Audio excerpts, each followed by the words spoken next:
Good morning, students. Today we are going to discuss about the chapter 1 reproduction in organisms under the unit 6th of class 12th biology. So under this chapter we will be having the discussion about the reproduction, types of reproduction. Then we will discuss both the types in detail. Before starting this chapter, we have to understand what exactly the term is reproduction and why the reproduction is important for living organisms. And initially, if we will start with the lifespan, what exactly the lifespan is. Lifespan, you know that all the living organisms have a certain time period to live. All the living beings, whosoever it is, whether the plant or animals, all the living beings, they take birth, and from birth to their natural death, that particular time slot period, while they used to survive, this time period is called lifespan. Right? So this to sustain the life, because as the living organism get dead, so the life must be sustained on the earth. So to balance that process, the reproduction is important. So what exactly the reproduction is? Reproduction is a biological process in which an organism gives rise to young one, means a living organism give birth to its own young one that is alike to the parent organism, and that particular offspring will grow, and then finally it is capable to give birth to the new offspring. Offspring, what exactly the offspring? The term is it is a young one. So this cycle keep on rotating, means an organism take a birth, it get mature, and then finally it lead to its natural death. So to balance this cycle, the reproduction process is important. So it is a biological process by which a organism is capable to replace its dead forms, and it balance the life on the earth. So finally, what is the conclusion? Conclusion is reproduction enables the continuity of the species generation after generation. It is having the capability to maintain the life generation after generation. Fine. So now moving to the types of reproduction, there are two type of reproduction. First one is asexual reproduction and another one is sexual reproduction. So asexual reproduction is, in both the cases offspring is produced, but what is the difference over here? The difference is, under the asexual reproduction, the offspring produced by a single parent. It means only a single organism is involved to produce a offspring, means a new one. That's called the asexual reproduction.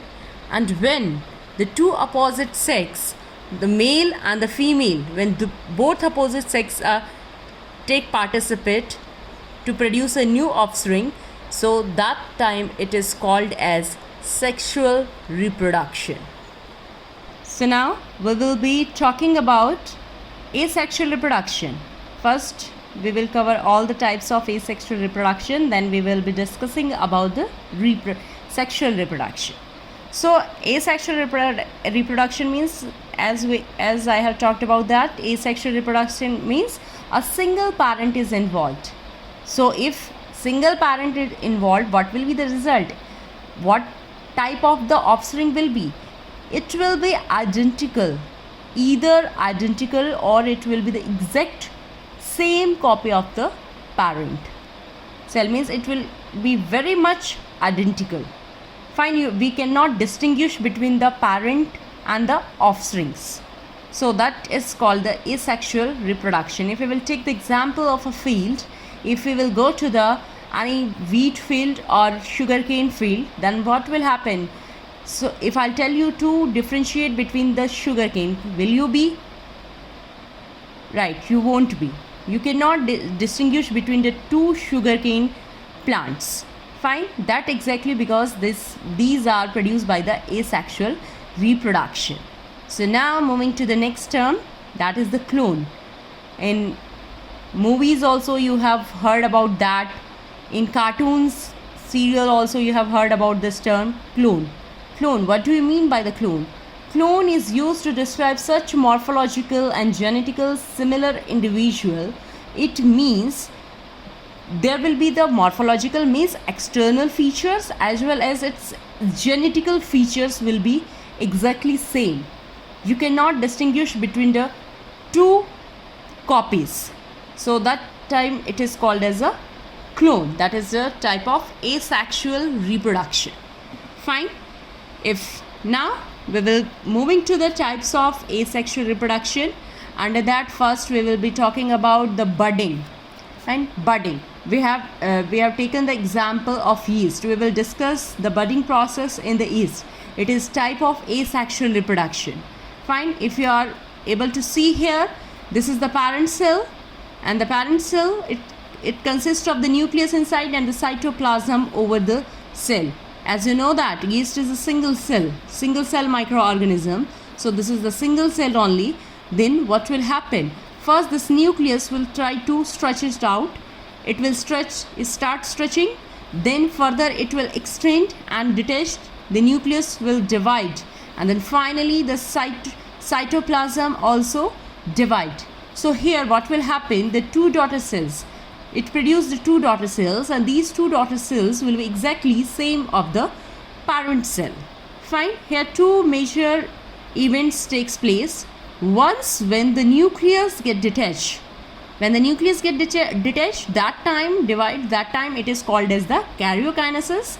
And when the cytoplasm get detached, and it means when it divides, that time it is called as the cytokinesis. These are the two major events you have already studied in mitosis and meiosis process. Fine. So now moving to the next type of asexual reproduction, this is the binary fission. So here I am taking the example of amoeba. Again, amoeba is a single cell microorganism. Fine. Here also what will happen? This is the parent cell. And this parent cell will stretch it out, and then what will happen? The parent cell will further extend and stretch, and then finally it will bit more stretch, and finally it will divide into the two daughter cells. Fine. So what will happen? A parent cell get divided into two halves. One parent cell get divided into two exact halves. So this is called the binary fission. You will feel quite similarity between binary fission and the budding. But here, the difference over here just a bud outgrowth starts over here. But here what happened? The one parent set exactly divided into the two halves. Fine. So don't get confused over here. Here what will happen? Binary means two and fission means breaking out. So one parent cell exactly divided into the two daughter cells. So that time it is called as binary fission. And here what happened? Here a particular outgrowth got detached from the parent cell. So this is the difference between the budding and the binary fission. Fine. Hope these two terms are quite clear to you. Then moving to the next asexual type of reproduction. Here I am taking example of our kingdom fungi, and along with that I am taking the example of some simple plants such as algae. See, fungi and algae. You are familiar to these terms. Fine. Here what will happen in the fungi and the algae? What will happen over here? They reproduce through the spatial asexual reproductive structures. These are called the zoospores. Fine. What exactly the zoospores are? Zoospores are microscopic motile structure. It means that these zoospores they can move from one place to the other place. As you know that this algae they found in the marine water, standing water. Then here what will happen? The male gamete have tendency to move towards the female gamete. Fine. So here, so these are zoospores, microscopic motile structures. Fine. If you are taking some other example, of asexual reproduction. Here this is the penicillium. The asexual reproduction is carried out by the asexual reproductive structure that is called the conidia. In hydria it is carried out by the birds. And in sponge, what exactly is sponge? These usually found in the marine water, and in sponges the asexual reproduction is carried out by the asexual reproductive structure. These are gemellus. What exactly the gemellus are? These are the embryonic cells, means the clusters of cells. The cluster of cells is called the gemellus. Fine. So these are some asexual reproductive structures. Then moving to the next type of asexual reproduction, this is vegetative propagation. So vegetative propagation, it is also a very much familiar term. Usually in plants, the vegetative propagation usually carry out in the plants. What will happen? Mostly plants, they reproduce, they can produce their young one by the help of seed. It means we show the seeds in the soil, and after proper irrigation and the photosynthesis process, the new plant grow up, germinate. Fine. But sometimes what happen, most of the plants, they don't even contain the seeds. Then what will happen in these plants? Some plant parts such as root, stem, leaves, they are capable to develop into a new plants. Fine. This process is called vegetative propagation. For example, if I'm taking the example, most of the time this is a very familiar term, like in sugar cane we use the stem part, and the layering is done, and for the roses crafting is done. Means we take the stem part, and by that particular stem part we are capable to grow into a new plants for the agriculture purposes.